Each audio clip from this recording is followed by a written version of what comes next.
Welcome to the next episode of the Blender Explained series. This is a Blender Burger tutorial from me, CG Crafted. In this tutorial, I will show you guys how to parent objects and how to do a cloth simulation for the tablecloth.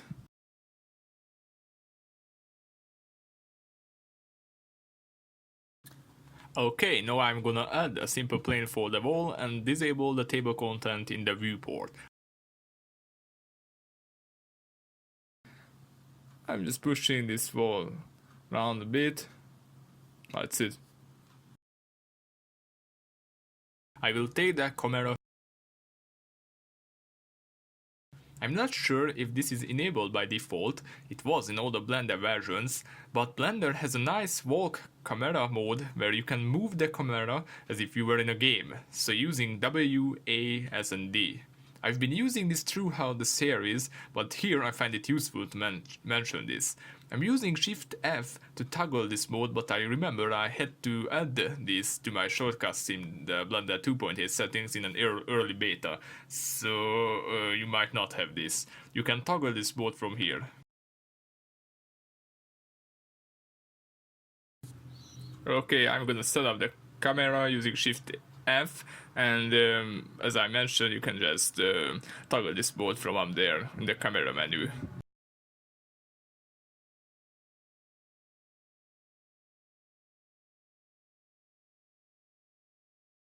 Now I'm going to the camera tab and change some stuff here.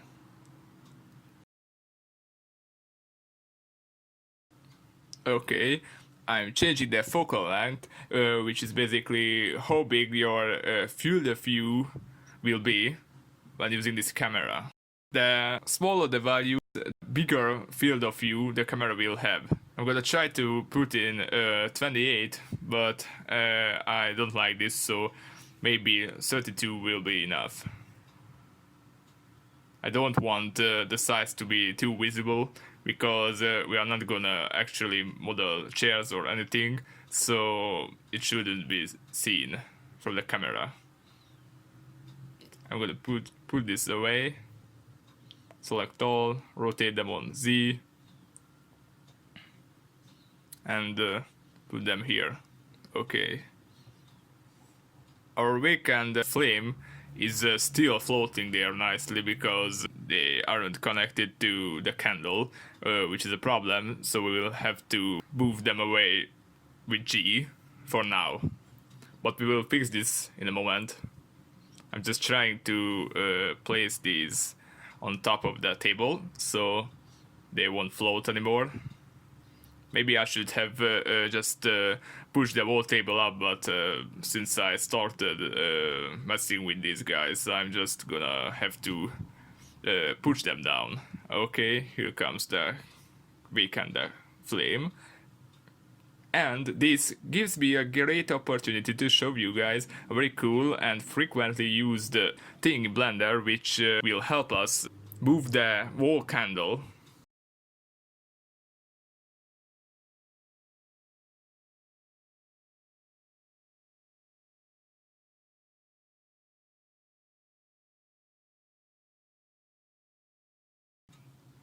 As I mentioned in the first episode of the series, there's another way to copy objects in Blender.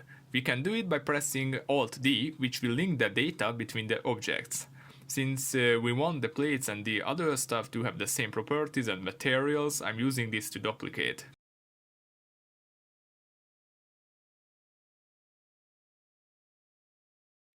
To make moving the candle easier, I'm gonna parent the object to the plate. First, select the object that you want to parent and then select the object that you want to parent it to. It's simple, press Ctrl P, which brings up the parenting menu. With this, we can grab the plate and move all the objects together with it, so our candle won't fall apart.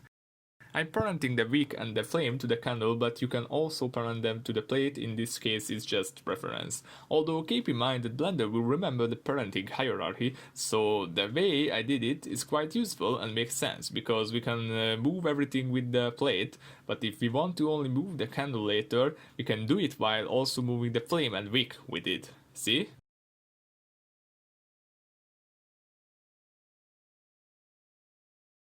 And we have only one thing remaining, to create the tablecloth. And we will use cloth simulation for this. Add the plane with Shift A and place it over the tabletop.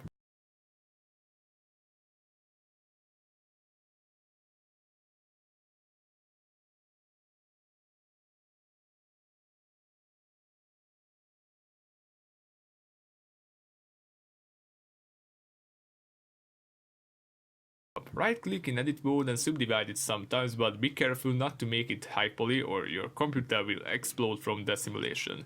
It should overhang around the edges because we will literally dub this on the table like we would in real life. Well, I mean, that's a way for preparing a dinner table, I guess, so when we do this it will fall down and hang just like in real life.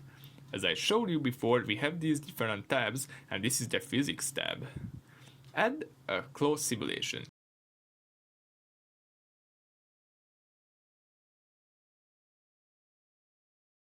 If you see a little icon like this, then you know the Blender creators were generous because they prepared presets for you. I'm happy they did this because we can just select silk, which works nicely most of the time, and all that's left to do is to run the simulation. Come over here and press this play button. Yeah, it falls through the table. And it's because we need to add a collision to our table. Click on the table and come to the physics tab and add a collision. Let's run the simulation now.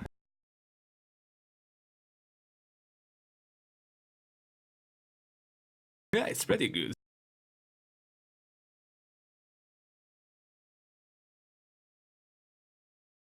Looks quite good. Problem is, if we get back in the timeline or do basically anything to the cloth, it will glitch and reset.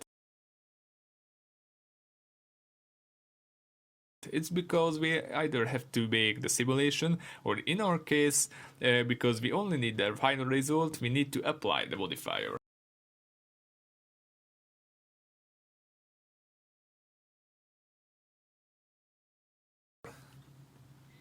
I won't apply this though, because we can apply this as a shape key instead.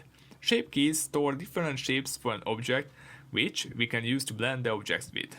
These are widely used in 3D animation for characters in big studios. In Maya, for example, they are called blend shapes. With this method, we won't destroy our base mesh. If I don't like the end result, I could just turn off or delete the shape keys and I get the original object back, in this case a floating plane, which is awesome. Because it is non-destructive and sometimes just saves your life, I recommend you using shape keys for simulations, and of course they are crucial for character animations. I have almost 100 shape keys on one of my characters. I use some of them to fix some body parts, and some of the shape keys controls expressions I made so I can animate smiling or blinking. Let's click on shape key then. Oops, everything was reset. CG Crafted is a scam artist. The tutorial is ruined. Actually, nope. Come here to the Object Data tab where we have the shape keys. Turn this up to 1 and we will have our cloth. This is it. If I don't like it, I can just delete it later with this blue icon.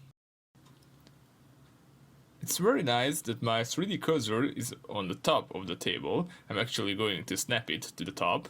It's because I want to resize the cloth, but I don't want it to overlap or go into the for example plates or the other stuff on the table. So I'm gonna use the 3D cursor as a point. With this, it's not going to use the median point, so it's not going to resize to the middle, but it's going to resize in the direction of the 3D cursor.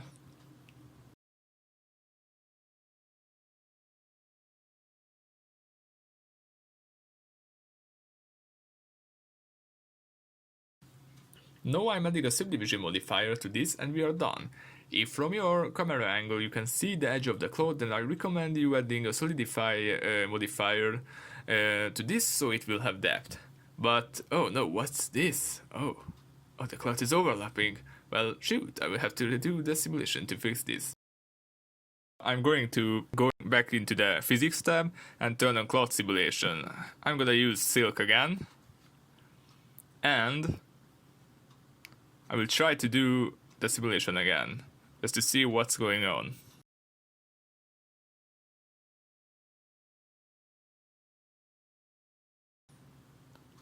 Oops, it's very slow. It's because since Blender uses the modifier stack in the correct sequence, it's trying to calculate the simulation with the high poly version, with the subdivision surface modifier, and that's why it took so long, so I turned it off, and it will be as quick as before.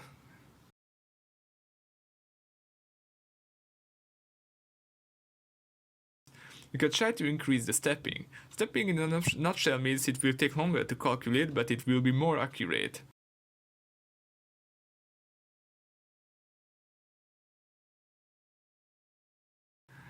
In our case, it's not working.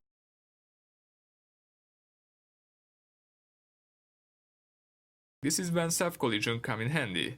It's supposed to fix these issues because the cloth will collide with itself, so no overlapping for us.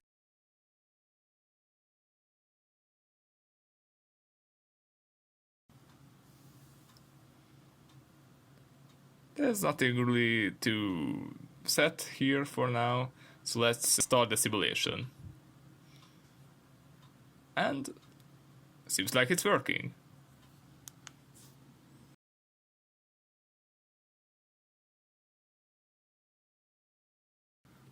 Okay, that seems pretty good.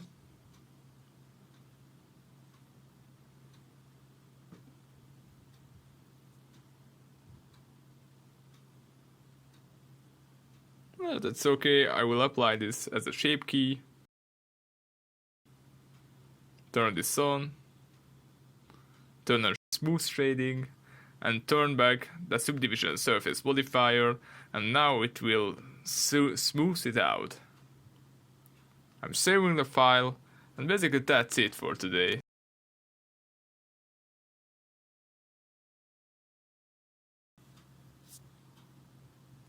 As you can see, I can combine these shape keys by the way as I showed you before, and I can just remove this.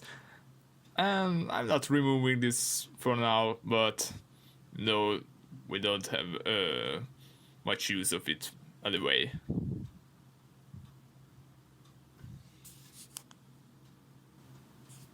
Hope you liked this video. Make sure to turn on the notifications to see the newest tutorials. I'm gonna leave the relevant shortcuts down in the comments for you guys, and I will do this for every video.